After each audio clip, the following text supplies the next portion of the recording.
AEW Fyter Fest takes place tomorrow night in Daytona Beach, Florida. This is AEW's second official event, and this is not going to be anywhere near as big of a show as Double or Nothing or All Out. It's going to be, it may not even be as big of a show as Fight for the Fallen, which is going to be in 2 weeks. This is more of a video game convention / charity event for a... No, actually, I shouldn't say that. I think Fight for the Fallen is a charity event. This is just more of a video game convention. It's basically comparable to like a WWE Access show. That's what I'm expecting. I'm expecting a host show for AEW. Not anything really important, but you have some matches. It should be an entertaining show. You have 3 pre-show matches, and then you have 6 main card matches. And before I get to that, I think it streams on Bleacher Report Live. That's how you get it if you're in the United States. If you're in Canada, I'm not sure. I think you might have to pay it for it, but it'll be cheap. It's not going to be too much money because Double or Nothing was so much. I think they want to make it up to people. Anyway, you have the Buy-In, which I guess is their new name for a pre-show. They called that for Double or Nothing. I don't know if they're going to call it for this, but you have 3 pre-show matches. You have a triple threat tag team match of the Best Friends, Chuck Taylor and Trent Beretta against SoCal Uncensored. That's Scorpio, Sky, and Frankie Kazarian. And then you also have the private party. That's Isiah, Kennedy, and Marq, Quen. So it'll be a good match. It should be very entertaining. I don't know why it's on the pre-show, but a match like this is really fun to start a crowd off. They'll have a fast-paced match. There'll be a lot of action here. Could go to any one of the 3 teams, really, because they push SoCal Uncensored. They're big names. They're veterans, but they're older guys, but they're still really well known. That being said, I don't think it makes sense for them to win here.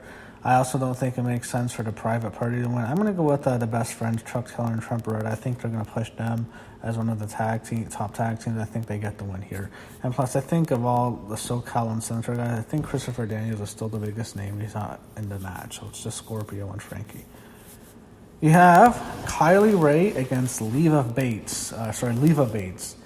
So Kylie Rae is AEW's answer to Jebailey, and I almost got the impression that when they first announced Kylie, I almost looked at her as a way for AEW to tell WWE, you fucked up Jebailey so bad, we're going to show you how to do it. That's why I get with Kylie Rae. As for this match, I think Kylie Rae takes the win here. Leva Bates is a good talent, but I think they're going to push Kylie Rae as one of the top female stars, and she takes it.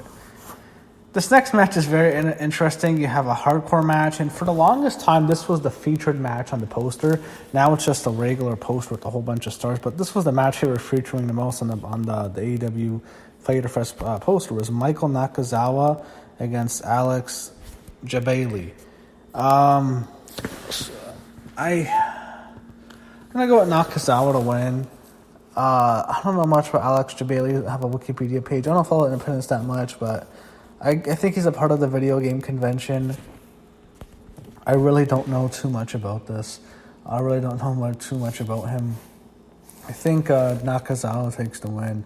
It'll be a fun match. He'll do some spots. He'll do a table spot probably, but I think he wins. And that's it for the pre-show. So now you have Fyter Fest, the main card. These are the 6 matches you have. You have Christopher Daniels against Cima. Should be a very entertaining match. I'm going to go with Daniels. I think Daniels takes it. Could go to Cima. It means Daniels is over 50 now. And I think Christopher Daniels is also the Vice President of Talent Relations, which is a big job. And I remember hearing stories earlier that AJ Styles might go to AEW. When I think about it, yeah, it makes sense because him and Christopher Daniels are very close. But he stayed with WWE, but he could have been a good fit there. And I wouldn't surprise me at all if he would have gone because Daniels is going to be the Executive Vice President of Talent Relations, so that would have been big for AJ. I think Christopher Daniels beats Cima. So you have a triple threat match. You have Yuki Sakazaki against Riho against Nyla Rose. I think Nyla Rose wins. I don't know much about the other 2. I think I saw Riho in that 6-woman Japanese match at the Double or Nothing show. Sakazaki could win, but I think Nyla Rose wins, mainly due for political reasons. You know what AEW wants to be, how they want to promote themselves, inclusive, diversity, cisgender, whatever. I don't know all those SJW stupid terms. Yeah, that's what they're going to be. They're going to push Nyla Rose because of it. Just because it does, just because they're going to do that doesn't mean you can't still support the promotion. They have a lot of great talent. And there's been some controversy with them and Seth Rollins this past week. I want to talk about that at the end of this video. But we'll get through the matches first. Next, you have a Fatal 4-Man match that was set up at Double or Nothing. You have Adam Page against Jimmy Havoc against Jungle Boy against MJF. So they're doing something, I think, with MJF and Jungle Boy. I think it makes sense for Adam Page to just pin Jimmy Havoc. Jimmy Havoc's not a star. I mean, that guy is so... He looks like such a regular guy. He looks like some 13-year-old goth kid. Like, he has no arms. It looks like he's never been in the gym in his life before. I can't imagine anyone else but Adam Page winning. I think it makes sense for Jungle Boy and MJF to continue their feud. But I think for this match, Adam Page has to win. He's facing Jericho in 2 months at All Out. So he has to win this. It makes no sense for him to not take the win here and have him have his first loss right now. So Adam Page wins. You have Cody against Darby Allin. This is obvious. It's going to Cody. Cody, it's been interesting. He's stolen the show the last 2 big shows he's done for AEW and just for All In. Remember, at All In, he stole the show. I thought he had the best match of the card when he faced Nick Aldis for the NWA Championship. Then at Double or Nothing, he clearly had the best match of the night when he faced Dustin in that bloodbath. So Cody's been on the roll, but I think this is not the best match at all. Not even close. I think Cody beats Darby Allin. Now, this is what I think will be the match tonight. You have the Elite. You have Kenny Omega, Matt Jackson, and Nick Jackson against the Lucha Brothers, Pentagón Jr., Rey Fénix, and the Laredo Kid. This is going to be a classic match. They are going to tear the house down. You have Omega, the Young Bucks, against the Lucha Brothers. This is going to be nuts. Crowd's going to love it. Everyone's going to go crazy. It's going to be all the video game stuff. It's going to be a lot of comedy here with Kenny Omega in this kind of atmosphere, I think, but it's going to be super entertaining. It's going to go long. I think this will be easily the best match. I can't imagine it not being, and I don't have it as it'll probably be the main event, but I have it listed second to last because I wanted to talk about this match next. You have the debut of Jon Moxley in AEW. He faces Joey Janela. Jon Moxley obviously is going to win. He sets up his big match with Kenny Omega at All Out. He beats Joey Janela.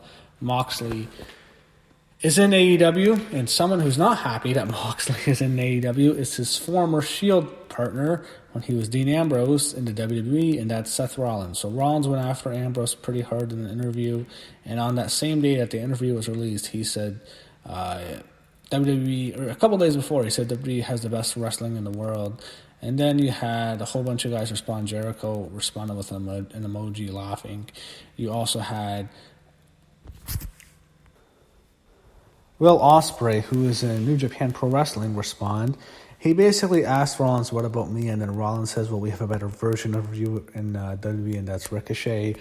And Ricochet and Will Ospreay had a fantastic match a couple of years ago. Here's the thing. Here's what I think about Seth Rollins.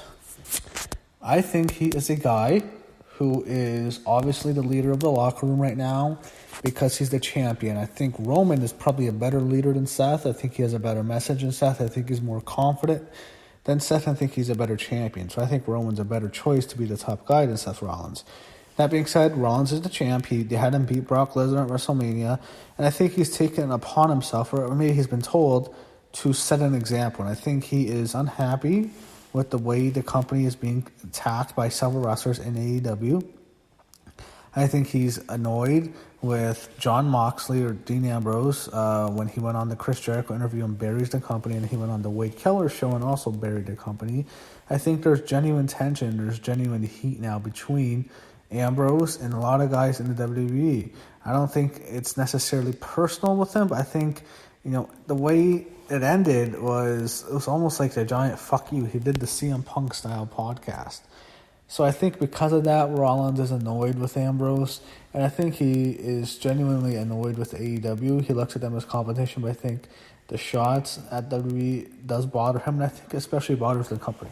I think the company chose Rollins because he is the best fit. He has respect on the indies, and he has a lot of fans who are fans of AEW are also Seth Rollins fans, so there's a lot of overlap. So it did make sense for them to choose him to do this. It is to get attention, so I'm not angry, but I don't get why people are so angry at Rollins. I think it was just done, He needed to try to motivate the locker room. He wants to be the leader. He's the champ. I think that was more so all it was. I don't think it was necessarily him lashing out or going off script. I think this was a completely planned. So I don't have any problems with what Rollins said. The people are really angry because when he went after Will Ospreay said something, I wrestled more dates than you this year. And Rollins says, well, look at our bank accounts. And that got Rollins a lot of heat. And I thought that was definitely a douchebag type of comment to make. But, when Rollins said that, the one guy who responded was Baron Corbin. He responds to Will Ospreay, and he says, I've had more matches than you this year. And then Will Ospreay responds, well, that's why Raw sucks so bad. So thank you, Will Ospreay, for telling the truth about Baron Corbin. He is fucking horrendous. He's horrible. And it was interesting. It was fun. It got people talking. That's what you want. Wrestling is so dead quiet now. No one cares. People are just not that interested. And because of what happened, it got fans talking. So, with how bad WWE has been, I think it is good to give them a spark. And there's also bigger news at WWE that I'll be addressing later. But for this, Fyter Fest is tomorrow night, Saturday night. Hope it's a good show. Double or Nothing was great, so hopefully AEW can make it 2 for 2.